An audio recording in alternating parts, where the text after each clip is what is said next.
Bonjour mesdames et messieurs, bienvenue sur ma chaîne de Game Bro, chaîne de voyance, avec les plantes, les nuages, les tarots, les oracles et les jeux spirituels.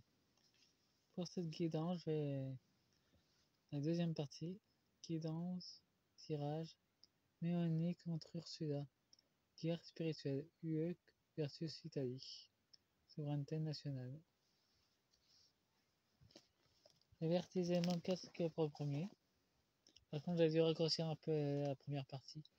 C'était trop long et ça risquait de pas de passer par YouTube. Je vais utiliser l'oracle des nuits blanches. Enfin, déjà j'utilise l'oracle de l'océan mystique. Après j'utilise l'oracle Calypso. L'oracle des nuits blanches que je vais utiliser juste après. Et l'oracle Luna Luna.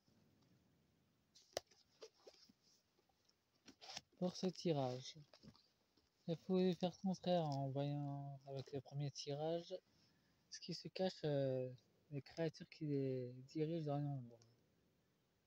D'ailleurs, il y a une série sur Netflix qui explique ce qui se passe dans le domaine de l'état profond. Ça s'appelle Industrie Éco, Potassium, ce genre de choses. Qui explique l'état profond des animés. Enfin, c'est pour adultes, mais je trouve que c'est très. que ça diffuse beaucoup de vérité. Bon, déjà en deux decks, nous avons le rocher, nous avons un blocage. Ça peut nous symboliser la fin, nous avons la lune, un réveil caché, des choses secrètes. Pour l'oracle de Calypso, nous avons Alp Ipseux sur mon cœur. Tristesse, amertume et vide. Bah, sont déjà tristes quelqu'un est en train de perdre. Mais là, il y a une des deux qui est comme. Ça nous fait yin et yang. Ben, Ursula, elle peut continuer à s'acharner, il n'y a pas de pardon. Avec Mélanie, il y a du pardon. Lâche prise. Sans doute, il y aura une sortie de. Ouais, apparemment, Mélanie est très guidée par les anges.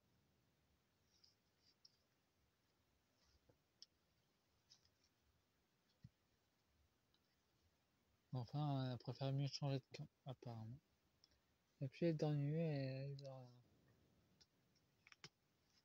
dans la sortie de l'Europe. Nous avons la méduse, nous avons l'envers du décor, une vérité, travail sur soi. Et ben Mélanie, et ben, elle est partout et elle commence déjà à changer de camp. Elle quitte l'Europe d'une façon très subtile. Vu que c'est un phare, vous voyez très bien que c'est un phare. Elle est en pleurs de joie, elle est dans l'attente et elle sacrifie les migrants. Ben, c'est pas gratuit pour elle. Elle est toujours dans le sacrifice, elle appartient aussi au corps d'ennui, donc la boussole pour lui, elle cherche.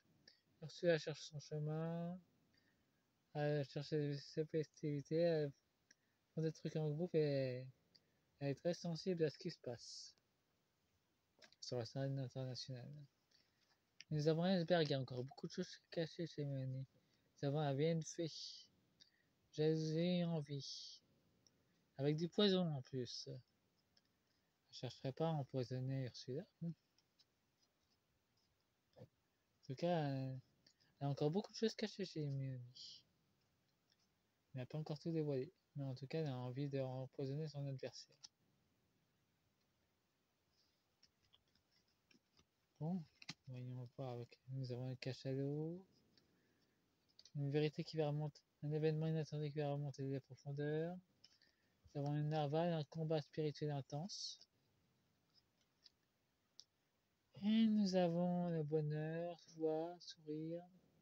Il faut un peu pour être heureux. pas. En tout cas, il y a un événement inattendu qui va se pointer. Il y a un combat fort qui va se manifester. Allons voir vers Ursula maintenant. Nous avons le scaphandrier, donc elle cherche des réponses en profondeur. Et il y a un lâcher prise mental, rémunération. Bah apparemment une lâcher prise dans la colère, l'anxiété, la tristesse. Bah, elle veut pas lâcher tout ça. Elle le fait uniquement parce que pour l'instant elle commence à en avoir marre de cette situation. Que l'humanité se réveille. C'est un monstre de Saint-Bernard. Des choses qui ne semblent pas être à la surface. Elle cache bien son jeu en ce moment. Elle ne veut pas montrer qui elle est vraiment. Et nous avons un soupçon de magie avec une magie, capacité psychique. Nous avons la créatrice du jeu en plus. Elle s'est mise dans le jeu. Donc elle va faire encore de la magie noire pour pouvoir encore essayer de gagner du temps. Et sa véritable apparence, qui n'est plus humaine maintenant, elle le cache avec de la magie noire. Et nous avons Méduse, la Gorgogne. Nous avons un blocage qui va se manifester pour elle. Elle se défend. Elle se défend contre l'amour, contre l'énergie d'amour. Rencontre, coup de foudre, amour. Apparemment, il y a un homme qui a déjà flashé sur elle, mais elle se défend contre. Et donc, elle envoie balader. Elle envoie balader un, un guerrier de lumière sincère envers elle. Elle a envoyé balader. Bon, maintenant, on va voir clairement avec l'oracle de la nuit blanche.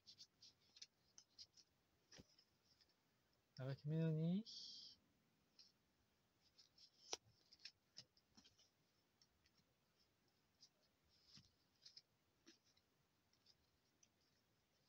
Qu'est-ce que Mélanie peut lire celui-là?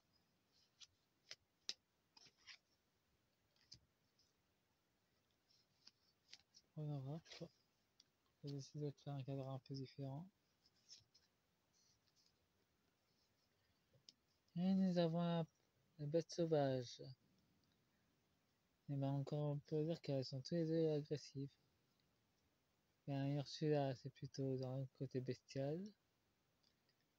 Il y a plein de sang partout dans son palais.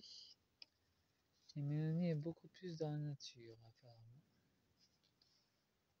Il y a une grossesse, un projet qui va émerger.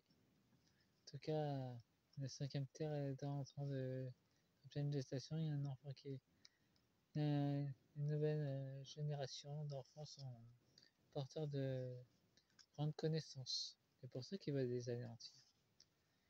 Ils en ont peur justement. Ah, ça c'est un feu d'artifice, faut pas s'inquiéter. Et voilà. Nous avons encore des fourmis. Nous avons une coopération dans son soin intérieur donc. Elle fait déjà son ménage intérieur, Mélanie. Et elle commence à faire l'unité dans son pays. Eh ben, on n'est pas sorti de berge avec elle. Le diable, avec la fée empoisonneuse, nous avons un pomme empoisonné. Elle veut clairement empoisonner son adversaire, donc elle veut clairement empoisonner Ursula. La garde-chef des ténèbres, féminin. Nous avons un comte de l'été. Un amoureux apparemment. Mais apparemment il faut pas qu'elle s'endort, il y a des coquelicots à côté. Donc cet amoureux est envoyé par Ursula pour la distraire. C'est un gratte-ciel, un état profond. Mais apparemment ils sont pas tellement satisfaits de comment elle dirige Ursula. Elle est dans le carrefour elle aussi, elle entre. Elle essaie de chercher son chemin. Mais peut-être elle veut faire encore des rituels avec les carrefours. Contacter d'autres démons. Nous avons l'espace. Et ben apparemment son amoureux vient de l'espace.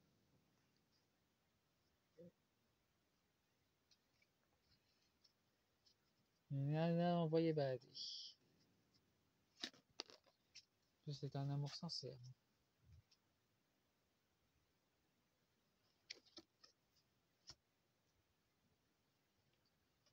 Eh ben Mélanie, elle semble pas montrer beaucoup d'affection pour sa rivale.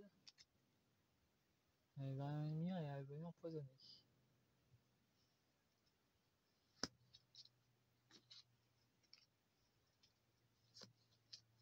On va éclaircir ça avec les cartes Una.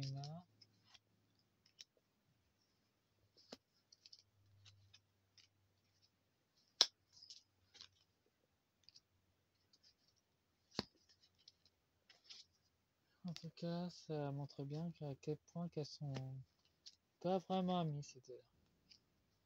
C'est qu'il y a une amitié de façade. La senpai, en plus, ça peut nous traduire que Ursula veut prendre un vaisseau spatial et qu'elle veut se barrer aussi. Ça peut signifier ça aussi. On peut dire que pour Ursula et ben, nous avons les morts pour Mélanie et les apparences. Ça montre clairement qu'elle n'est pas vraiment sincère avec les apparences qu'elle a en ce moment. Bon, maintenant voyons voir clairement avec Mélanie. Nous avons le départ, nous avons un lâcher prise, donc elle doit lâcher du lest, lâcher les vieilles énergies si elle veut avancer. Ah, le cadeau est retourné, donc en termes d'oseille, elle n'aura pas droit au paiement, c'est pour ça qu'elle se met en colère contre cela, et qu'elle veut l'empoisonner. Nous avons de l'espoir et de l'indépendance, elle veut retrouver l'indépendance du pays l'indépendance de l'Italie. Donc il y a peut-être une sortie d'Europe. Ben, nous avons la fin qui est retournée, donc il y a un blocage. Nous avons des sentiments, donc des sentiments qu'elle veut pas que ce cycle s'arrête. Nous avons la rencontre, nous avons l'absence, donc il y a une rencontre, une absence de rencontre avec le temps. Nous avons l'incertitude avec la perspective des vampires. Il n'y a plus de contact. Bon, passez-moi un pouce et abonnez-vous. Et fin de la deuxième partie. Au revoir.